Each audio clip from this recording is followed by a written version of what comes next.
ठखराटे वेझो ॻोठ मोहम्मद यूसुफ समूह जे रहवासी शफ़ी मोहम्मद शेख बीमारी ऐं गुरबत सबब लाचार बणियल। घरवारी खे अखियुनि खां नाबीन आहे। अझो न हुजण सबब परेशान आहियां।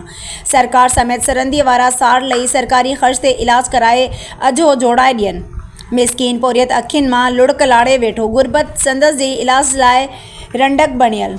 रिपोर्ट मूजिब ठखराटे वेझो ॻोठ मोहम्मद यूसुफ समूह जे रहवासी बीमार पोरियत शफ़ी मोहम्मद शेख फ़ाक़ा कशी वारी ज़िंदगी गुज़ारण ते मजबूर।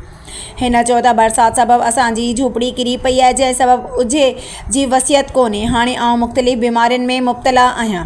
घरवारी पिणु नाबीन आहे। कमाइण वारो केरु कोन्हे। गुरबत इलाज में रंडक बणियल आहे। मुंहिंजो मुड़ुसु मुख़्तलिफ़ बीमारियुनि सबब कमाइण खां लाचार बणियल आहे, जंहिं सबब फ़ाक़ा कशी वारी ज़िंदगी गुज़ारण ते मजबूर बणियल आहियूं।